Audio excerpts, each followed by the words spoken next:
Hello and welcome to the Skylanders Spyro's Adventure Developer Commentary. It gives me great pleasure to introduce you to the QA manager, Chris Bruno. It's been so cool to speak with everyone, yourself included, and learn about what you do and the industry as a whole. And it's wonderful. Right on. Well, let's get going. Yeah. Before we begin, do I need to make any sort of preface being like, oh yeah, games have glitches? Do I need to say that? I've been working in the game industry for 26 years. I've been doing QA for quite a bit of that time. And every game has glitches. Every game has bugs in it. Whether you see them or not, they're there. And chances are, if you've ever tested a game, any game you've worked on, you could probably find something that can either break the game or that you really wished had gotten fixed. Yeah, fair enough. But the problem is you run out of time and you kind of decide, hey, is this worth it? Is it not worth it? Is it just going to make things worse? Because when you come down to the final, weeks and days, fixing one thing could cause a bunch of other problems. And so you're like, well, can we live with this, or do we really need to address this? And a lot of times things will get to a will not fix state, or maybe we can patch that and we'll keep it on a hold for later. But we do try our best to try and fix everything that we possibly can, but there's just so many things that can go wrong, especially nowadays. Yeah. Especially seeing 450 different Skylanders in a game. Yeah. There's probably some problem in there somewhere. Yeah, absolutely. So, as QA manager for the series, what exactly does that involve? Well, I started just when the first game, Spyro's Adventure, came out. So I started right on the heels of that game, and so I came in and started learning that game, playing it, and then trying to figure out when people were complaining about bugs that they found and what we could do to try and rectify them or give advice to customer support. From there, I built up a team. We moved right into Giants, and we had, I think, about 20 testers on Giants. And it's my responsibility to find people. A lot of times they end up being young adults or middle-aged adults, and hire them and teach them how to write bugs, how to find bugs, and how to put together test plans and reports and things like that. And slowly over time, we help mold the game into a better thing.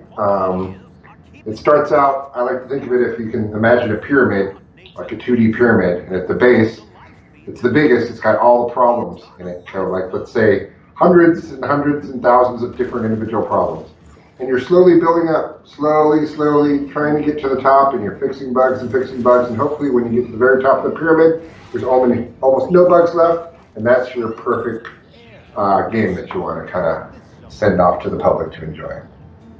But when we first get a game, there's levels that can't be completed. Sometimes you load into levels and that just completely crashes. There's no art, there's just the early level design and no sound or sound effects, and then slowly things start getting together and we start bugging things. We'll start with art and collision passes and looking for just progression stoppers, things that will actually stop us from progressing through the level. And then as things get more fine-tuned and things come in more, we can find other types of gameplay problems and try to 100% the levels and things like that. And we track everything in a bug database. We write the bugs, we send them off to the dev team, and the dev team makes a decision on if they want to fix the bug. Most times that's yes. They'll fix it, and then the bug will come back to us through the database, and when we get future builds, then we regress all our bugs and make sure that they're fixed. If not, we'll send them back for another try. If they are fixed, we close them out in the database. That's the gist of it. We tend to work longer hours when we're closer to milestones, and we get to know the game backwards and forwards really, really well. I'd say we learn these games and we know where everything is in these games more than we know where things are hidden in our house and our garage. What kind of knowledge would you need to be a good QA tester? The thing is, I'll hire people that have no prior knowledge if we need to. Fair enough. Right now, I'm hiring for entry level and also QA1, QA2, and I'm looking for a QA lead for the next project we have coming up. We can teach you how to test games. I might not be able to teach you how to play games if you haven't learned that so far.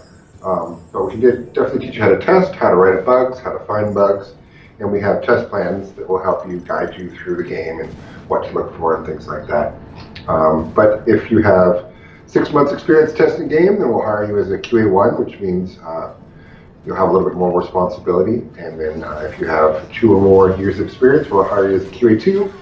If you are ready for lead position or you've led testers before, then I have a couple lead positions that we hire for too, and you're in charge of making sure testers are following test plans, getting things done, and progressing through the tasks during the day. But what we look for as far as when we do interviews is we want to have people that play games, that have a love of games, that are interested in testing the kinds of games that we're working on. For example, if you want to play Call of Duty all day, testing a Skylanders game that's directed towards kids might not be ideal for the kind of job you're looking for. And also we're looking for people that are good communicators, both written and verbal. They are good with attention to detail, and they are friendly, good at working with others. The test department's a little closer knit than some of the other departments. We don't have full cubicles, we have kind of desks next to each other, so it's a little bit closer knit. We're constantly communicating with each other. So those are some of the things we look for. So you told me before the interview that you worked on the Japanese version of Spyro's Adventure. What differences were there between versions, or was it just fixing a couple of bugs here and there that were in the finished version? Well, it was in Japanese. Yes. So, I mean, that's a whole different SKU. We have to put all that in. We have to make sure it works. We have to run it through that translation team, as well as we would make sure that... Oh, wait, if I remember correctly, wasn't that made on the Wii U? I think that was the one where it was upgraded slightly. Let me look it up here really quick. It's just because with games in the past I've seen, like Crash, Spyro, Ratchet and Clank, for example. Like, I've seen for Ratchet or Spyro or whatever, they look different for the Japanese audience. I didn't know if there was any instance where you had to change any of the characters or anything like that to suit the audience. I don't remember having to change any of the characters per se, but this was definitely, I'm looking back, and it was on the Wii U.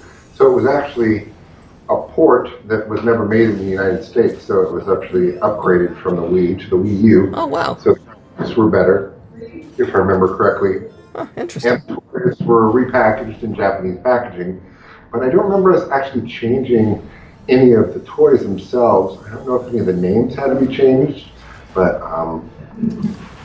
yeah, I just know it looked better, and it was all in Japanese. And we had a small team here. I think it was like 2 or 3 testers. It was just mainly going through and making sure nothing new had broken, or some graphics during the port from Wii to Wii U hadn't messed up in some way or gotten pixelated in some way or went wrong. So it was actually a relatively small testing cycle for that. I'd say a couple months, if I'm remembering correctly, because we didn't actually make a lot of changes. I think we might have fixed 1 or 2 bugs that were in it, if I remember correctly. That was quite a while back. But it was neat, especially when it came out. We all got a copy of it. It was the Japanese version, and we got a couple boxes of the toys, which I still have quite a few of in the Japanese. They had all the Japanese lettering all over the containers, and that was super cool to see them all in there. They'd still play the same way. You could still put a Japanese toy on a US version portal and it would still work the same. That's cool.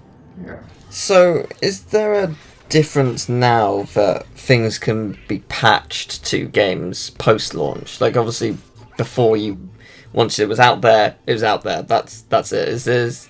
Do you get a dedicated time after launch to be like, right, we should fix this and this and this, or is it just like, hey, let's move on to the next project?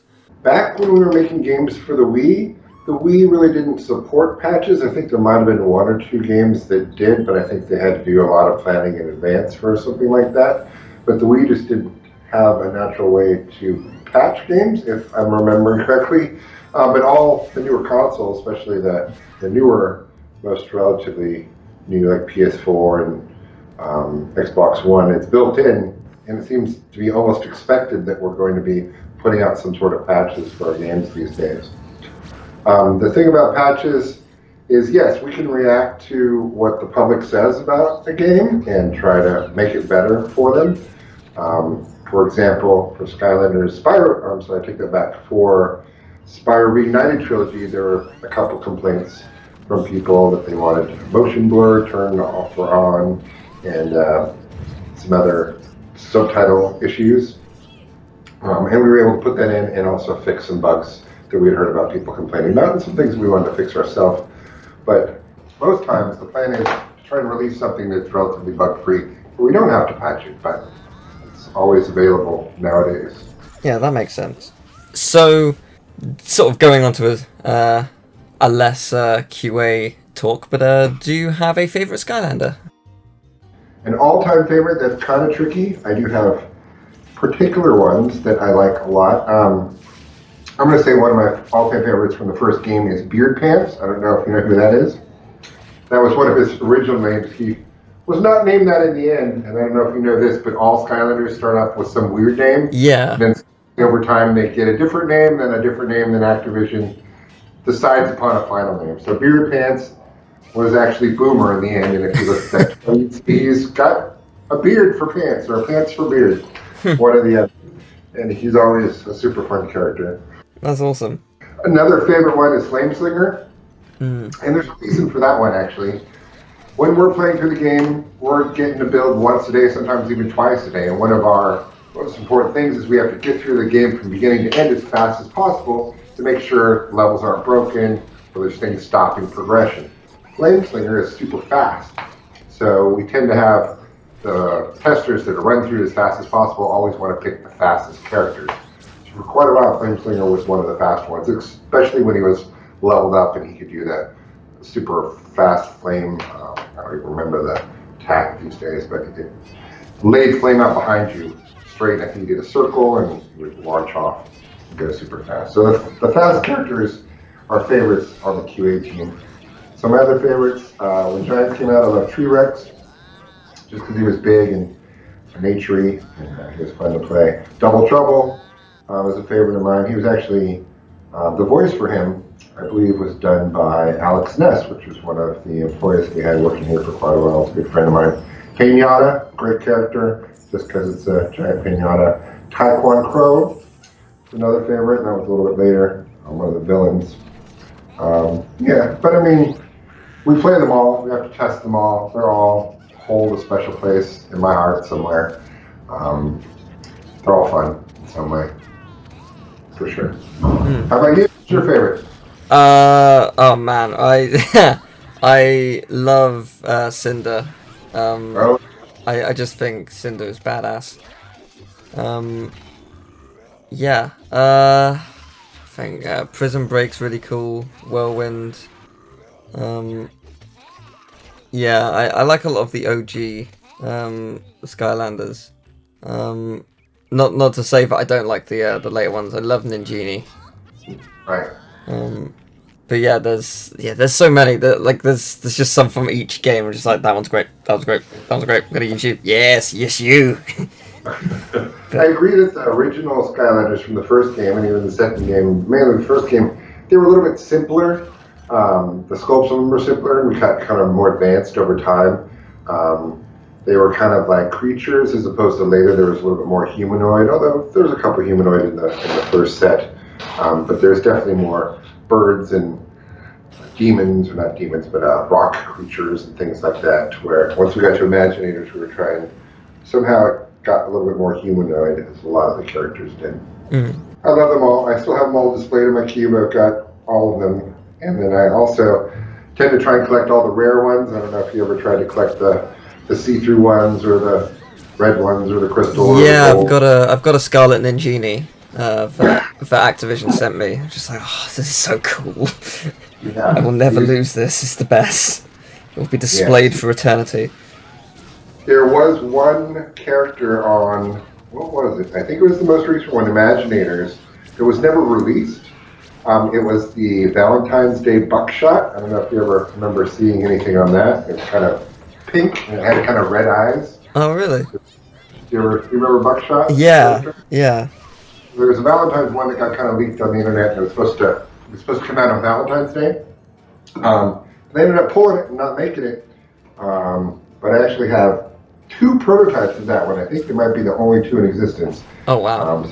Display those pretty proudly on my shelf. That's cool.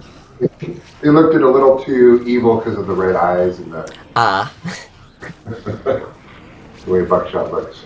But yeah, the toys were definitely a really fun part of testing Skylanders. Although when we first are testing a game, we don't have all the toys. We just have little chips or little tokens that we use instead, because the toys aren't being made for a period of time. And then towards the end of the project, we'll have some of the at least earlier toys that we can actually test in the game. But for quite a while, it's just all the NFID chips, and they're attached to little poker chips. And that way you can keep, let's say, 400 of them in a small area rather than have 400 full-size toys. So what are some of the biggest challenges when it comes to testing? Testing a Skylanders game or just testing in general? Just in general, yeah. You never have enough time. Fair enough. Never have enough time, and you never have enough testers, but you make do as best you can. And it all depends on the game as well. The Skylanders game, one of the biggest challenges is the amount of Skylanders in the game, because for each new game, as you know, all the old toys and characters work in the future ones. So each game that goes by, you've got a whole new set plus all the prior ones that you've got to make sure they can still upgrade properly, they can still collect gold, XP, and all those things, and they can do their full set of upgrades and make sure that they can complete the game. So we're constantly having to swap out different ones, and you can't really play the game from beginning to end on a single build with 400 different toys. So we kind of make test pads where we're rotating in all the characters over the case of a couple weeks or a month, just to make sure they all work properly. I know this is probably an impossible question to sort of answer, but like, how many times do you think you finish any game that you're testing? Like, me personally, or one of my testers? Yeah, either. So it all depends on what else I have going on any particular day. As a QA manager, I try to test the game as much as possible, but I will definitely not be testing through and playing all the way through as often as, let's say, one of my testers. So we have speedrunners. The first thing they do in the morning is they get the new build and they get through it as fast as possible, beginning in critical path only. And they can take a 20-hour game and turn it into like 3 hours by just the speed that they can get through the game. And they're fast and they're amazing, and I can't beat them as far as when it comes to how fast they get through it. Just because they do it day after day and they get better and better. Yeah. Yeah. It's like they know the game like the back of their hand. So let's say we tested a game for a year and they did it at least once a day, maybe twice a day. That's, I guess, going to take out for holidays and weekends. I don't know, 200-300 times. And sometimes we'd have builds on multiple days, twice a day. So yeah, hundreds of times. Wow. I hate to say it sometimes, even though I love these games, sometimes after I finish one, I don't want to see that game for a while. Yeah. So that's like so many times. I hate to say ever again, but that's not true because I love the Skylanders games especially. But after you finish testing, you kind of want to let it be and stand on its own for a while before you come back and play it again. And then you can have all the good memories back again. But you do get tired. Yeah, of course. Day in and day out for sure. So have you talking about speedrunning, have you ever seen like a speedrunner pull off a trick that's either like skips part of the game or something that you didn't catch, or that you just elected to not fix because it wasn't a priority or something? Unfortunately, I don't tend to watch many videos of other people playing games. I'm more of a, I'd rather play the game, so no, I haven't actually seen any of those myself. But I'm sure I have testers that watch a lot of those. Could comment further on that, but yeah, I don't tend to watch. That's fair. So what's your favourite part of development for any game? Favorite part of development? You know, I really like seeing it, moving it from like an unplayable state to a playable state, because you can really see it kind of start to gel, and you can see what we're going for, and you can see like things coming to place in ways to when you first saw the game, you're like, I don't know if we're ever going to be able to pull this off. Let's say, for example, for Trap Team, from Skylanders, the original Skylanders to Giants, it was a really easy transition. It was like, we got Skylanders, now what? We're going to make big Skylanders, and it's called Giants. It seems so simple. These are bigger guys, they're slower, but they're more powerful. It's an easy way to give Skylander fans something new. It's just bigger toys, bigger characters in game, and they have bigger abilities, right? Seems smart. And the next one for Trap Team for us, that one was a little bit more, I'm not going to say difficult, but it definitely had a longer time to where there's more brainstorming on how we're going to take control of the characters, how we're going to trap them, how do we make it seem real. And some of our sound engineers kind of started putting sounds in the portal with lights. And if you played the game, you can feel and you can hear the sounds of things being sucked in from your TV screen and back into the portal, and you can hear them in the little speaker in the portal getting trapped and things like that. That felt like just such a neat thing to where we're using a simple thing in audio and lights to give kids an experience that makes them feel like they're actually capturing something, if that makes sense. And it was also during that time that we were experimenting with Trap Team. What are we going to do with these trapped villains? I think originally for our first demo, the villains would just kind of follow you around. Like, let's say the first one was the Chompy Mage. And he would kind of follow you around and he'd talk to you and he'd give you advice. And then if there was a two-player puzzle that you couldn't do because you're playing by yourself, then he would go over and step on the button for you, and then you go step on the other button and it would unlock something.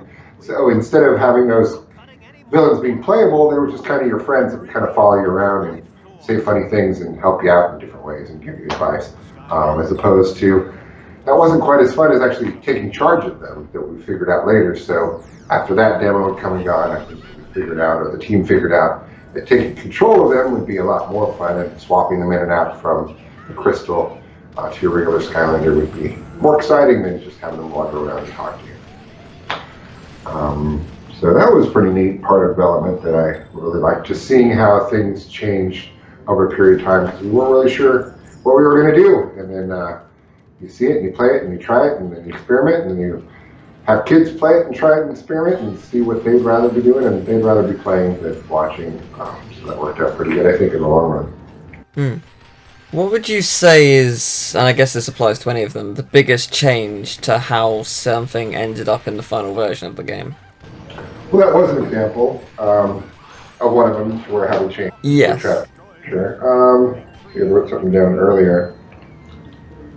Another one from Trap Team. I know your stories about the original Skylanders, but I think in the original Skylanders game, we had a couple card games, and then by the time we got to Giants, we had Skystones, if I'm remembering correctly. And so we were having a Skystones game in Giants, and then we wanted to make another new card game for Imaginators. And we got through quite a bit of work on it, but it turned out we weren't going in the right direction, or the game wasn't translating well, or it wasn't easy to play. And then we ended up just using Skystones again, and we called it Skystone Smash. I don't know if you remember that. Yeah. So yeah, we were trying to get, it wasn't supposed to be the same card game in the second game, but it ended up being, just because we ran out of time on finishing that one. Oh, interesting. Yeah, so that's a little inside knowledge, I guess. Also, I used to love the lock puzzles. I don't know if you remember those from the first couple games. Yeah. I can't remember if we had those in Imaginators or not. The games started to blend together after a while, especially when we moved on from them. But the lock puzzles were a definite neat thing between games, is how they changed a little bit based on new mechanisms and things, or things based on what we might have been doing in the game. But I thought those progressed pretty well. There was new challenges, and it was fun to play those a lot. Let's see, did you know that Spyro was originally going to be a game called Spyro's Kingdom in the old days? Yes, I've heard about this from Pucci. Yeah, I dug up a few videos of that. I was talking to Ray West. I don't know if you talked to Ray West Yes. yet. He had me kind of find some videos we shot of that, but it's some really, really old demos showing gameplay before we started making, the team started making games for Spyro's, the first Skylanders game. I'm not sure if we can send them to you, but if he okays it, we probably could. And you can see some of those. That would be amazing if so. Cool. I tried to pull out an alpha build of Spyro's Adventure, and I still need to try and get my old Wii dev station up and running to see if we can play some of that and make a video for you as well. Oh, that'd be really cool. Thank you. But that'd be looking pretty early, I think, as far as alpha means that things are in but not polished, and yeah, probably have a different look to it and different feel. Yeah, that'd be really cool to do a video on that. So I guess this is where the whole "hey, every game really does have glitches" conversation comes into play. So can you tell me about some of the weirdest glitches or bugs, or however you want to describe it, you encountered while testing? And this can be across any of the Skylanders or Spyro Reignited. That's our whole job. I can list you at least 10 to 15 to 20,000 individual bugs in our database. I mean, yeah. I mean, give me your weirdest. Oh, I mean, mine's. I've got one which is pretty tame. When I was at E3, I was at E3 for Swap Force, invited by Activision, and there was a gameplay demonstration for us of one of the chapters. I forget which one, but while they were playing it, they just glitched through the floor to a much later part of the level, and they were just like, "Yeah, you're not supposed to see that. We're gonna turn this off now." Just like, fair enough, yeah. That was like the first time I'd ever been to a press event. I was just like, this is a common thing, I'm guessing. Fair enough. Like, there's lots of times where characters fall through the ground. The worst ones are when they fall through the ground and there's no death plane, which we try to put under every level so that if you happen to fall through, you hit the death plane and you respawn. But if you can get around with the death plane, or you can, or there isn't one for the level, then you just keep falling forever. That's one of the things where we call it you can't get back into the game. Hopefully, most bugs that you find, they pop you back into the game in some way. And the worst ones, of course, are if they somehow corrupt your save game file. Those we definitely don't want to come out, and we definitely see a lot of those as we're testing. We're specifically looking for those types of bugs. I've seen bugs where characters can start growing for some reason and just keep expanding and expanding to where they start taking over the entire level. Ones where they hit something and they get launched into the sky super fast. And sometimes they keep going, and sometimes they come back down. Definitely passing through things and falling through things a lot. Terrible screeching sound effects in levels we find. Gosh. I don't know, you name it, we probably found it. Definitely characters getting stuck. With some of the two-player Skylander games, like getting separated and not being able to get back together. Gosh, I don't know, I'd have to go through my database to try and actually pull out all the funny ones. For our new game, Skylanders Reignited Trilogy, we actually took a lot of our funniest videos from bugs, and we made a kind of a worst of video for our launch party. I remember that one a little bit more. Oh, nice. The older ones, and that was kind of fun to play that, and people see all the worst things that happened in the game.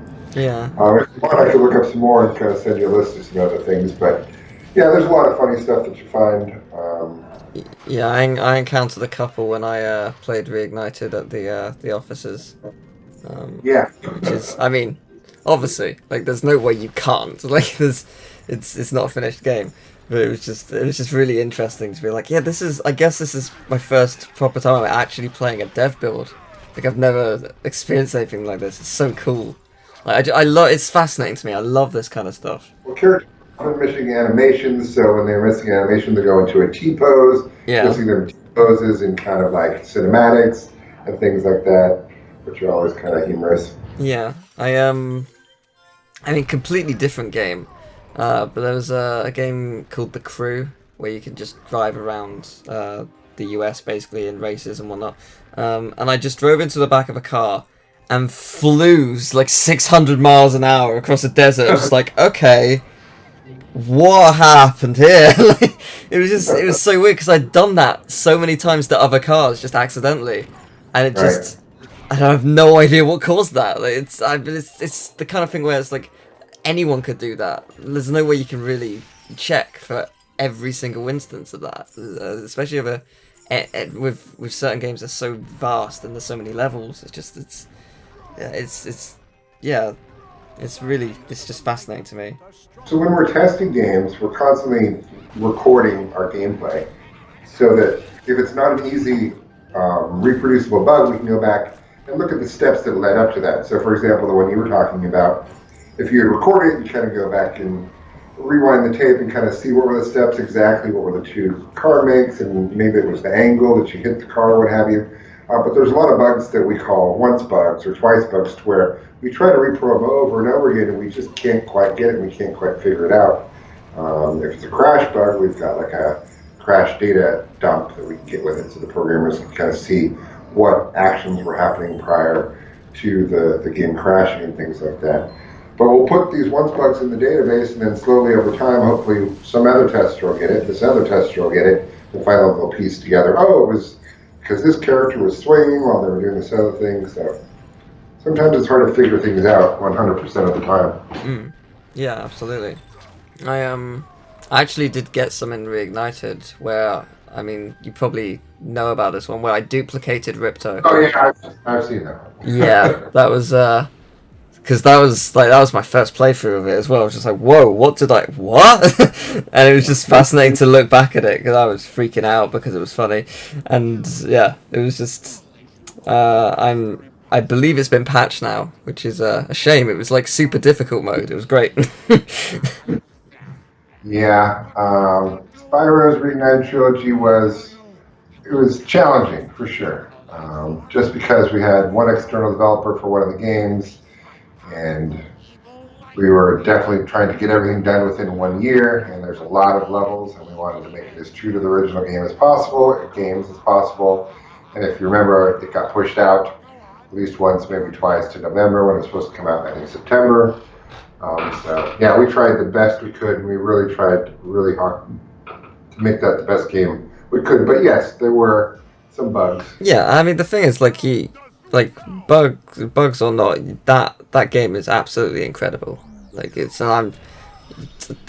praise from not just myself, but the fans and reviewers speaks for that. Like, speaks volumes. It's such a wonderful recreation of people's childhoods, and we're all extremely grateful for all of your work, not just on Spyro Reignited, but the Skylanders franchise as well. You've created some wonderful, wonderful games, wonderful experiences. It's incredible, the work that you all do. Yeah, it was really interesting. We were making Skylanders for quite a few years, and we'd go online and look at the comments on, the message boards and forums, and we have some kids on there, but it's normally their parents or young adults, and they're talking about Skylanders, and for the most part, it's pretty positive. They're like, oh, we're really excited to see what new Skylanders will be coming out and all this. And then we started working on Spyro Reignited trilogy, and we just started getting a little bit different sorts of comments on message boards and things. And I'll give you an example. I think there was one point where we posted a video, or there was a screenshot where Moneybags was holding a bag of money, but it was in the wrong hand. He was holding the money in his left instead of right, or right instead of left.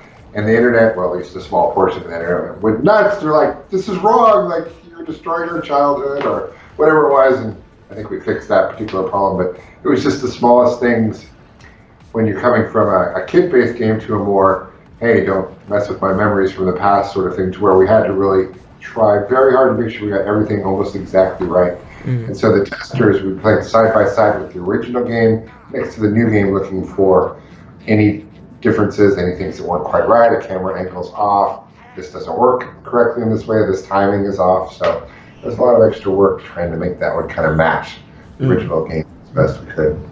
So have you ever found a major glitch right at the end of development where it's just like, oh, this is priority one kind of thing? Oh yeah, no, during that last week, everything is being finalized, and that's when we actually have a little bit more time to play a single build. So we'll work on a build, we'll think it's a final, we'll have 2 or 3 days to work on it, whereas normally we're leading up to that last build, we've got like 4 hours to try and get through something before we hand it off. Just trying to get individual build bugs fixed, and then we have a little bit more time. And yeah, we can definitely, when we have more time to test something, find something like a save feature. I think I don't remember which game this was, but there was 3 possible different save games you could have at the same time. But normally we'd be testing in one or the other or the third one. But there was a problem with the memory. So if you tried to 100% game 1, game 2, and game 3, it wouldn't let you, or something would go wrong with the save because there wasn't enough memory. So because the game was so big, we normally just do one of the 3 slots. But to actually progress 100% on every single slot, we didn't have enough time in our testing. When we finally got the chance to do that, it caused a serious problem. We definitely had to go back and fix that. Oh, wow. But with that, we didn't have to patch that. That was something we caught before we actually did the final gold final. But yeah, we definitely find a lot of big bad errors right up to the end, especially when we're trying to fix a lot of stuff all at once, because that's when putting in a whole bunch of fixes can cause bigger problems. And sometimes we'll have to back out some of the fixes that we were trying to put in because it might have caused a bigger problem overall, if that makes sense. Yeah. And I guess the final question I have for you is, what advice do you have for people looking to get into the industry? That is a good question.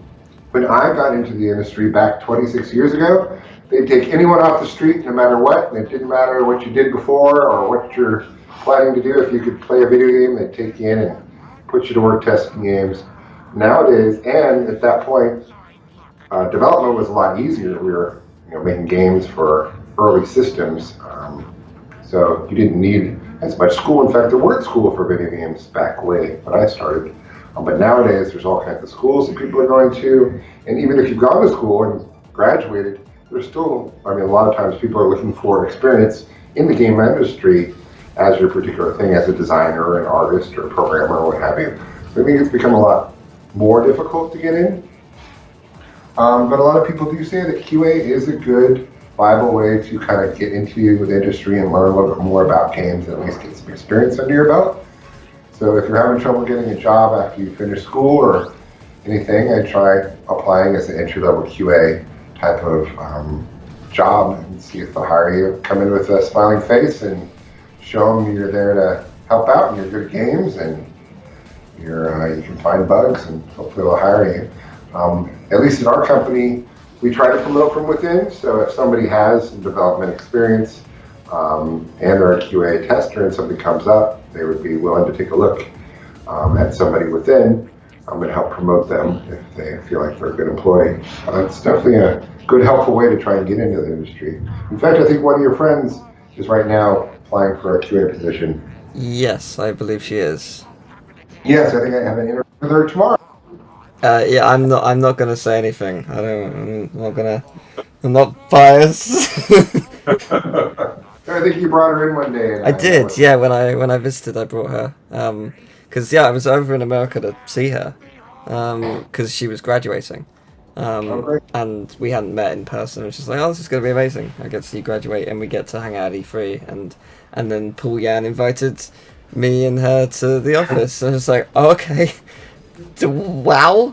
So, and I was sort of at the time just being like, well, this will be amazing for both of us. I get to meet the people who helped me start my career with Skylanders, and just what an honor. And I honestly wasn't expecting to actually get to play Spyro. I was expecting to maybe see a bit, but not actually get to play it, and it was just like, oh, the dream. And yeah, I was also hoping that she'd get to see what it's like in that kind of environment, and if possible, interview eventually. And here we are. So I wish her the best of luck. Yeah, well, it's a lot of fun. Working video games is a lot of fun, but we are very serious at times, and we do get things done. But we also try to have fun. Yes, absolutely. Always trying to have fun with each other, but sometimes it's serious, and we're here like 10, 12 or more hours in a day, working 6-7 days a week, and it can get monotonous playing the same game over and over again, and people can get grumpy, but we try to kind of make it light and fun, and at least here at Toys for Bob, We're a good group of people, and everybody seems to care about each other, and everybody wants to make the best game that they can. And we hope that when it comes out, people actually enjoy it. I used to do tours for Toys for Bob, and we get a lot of kids, especially when we were doing the Skylanders games. And we'd help out and do Make-A-Wish tours and help out with people. And it was super great when the kids would come in and they were looking at our work and looking at all the prototype toys and getting to talk to some of the developers and artists and to see where it's all made. And they bring their toys from home, they've decorated, they've got names, and they're just, this is my favorite, and I love this one, and I love this one, and what's going to happen next, and this is my favorite game. And it was just so cool just to see something that wasn't an intellectual property prior to the Skylanders game become such a magical thing for so many kids. The coolest ones was kids with special needs that would really launch on to a particular Skylander, and their parents were like, Skylanders have been super helpful with my kid. He really appreciates this particular toy. He likes Zap, this Skylander, Dragon Water Skylander, and it just makes him so happy, and he associates with it. And it's like his friend in the game, and he can play with it when he's not playing the game with his toy, and put it in the game, and he can name it, and he can, you know, level it up. And I don't know, for a good period of time, I think Skylanders was a really good, fun tool for kids, and at the same time, because it had the two-player aspect to it, kids could also play with their parents, and you know, there's a relatively amount of good fun for the parents to play as well with it. And I just think the parents would tell me, and the kids would tell me, it helped me in ways get a little bit closer to my kids when we could play something or go to stores and collect something and try to find all the Skylanders together. So all in all, I hope we bring it back someday. It was a lot of fun working on it. Yeah, it's like you say, it's wonderful to see kids share their experiences and see the joy when they play with the toys. I've got a small cousin who, when he first came to my house, he was like, I think 5 or 6, and he didn't know that I had so many Skylanders, and he was a fan of it. And like, he just went into my room, turned around, there's this huge wall, this mural of Skylanders, and he freaked out, just like, oh, I'm playing with this one. I was like, of course, let's bring them all out, here we go, come on. It's like, oh, I'm playing a game, yeah, let's boot it up, this is great. It was lovely, he was so happy. Always a Skylander for everyone. We made so many of them, you can latch onto one, whether you're like a frisbee throwing monkey, or you're like a little trigger happy demon with shooting off gold coins. Indeed. Cool. So many different ones people can choose from. The one toy I always wanted made was Chompies, and they never made those. Oh, really? Oh, yeah, I suppose that's true. I always wanted Dreamcatcher.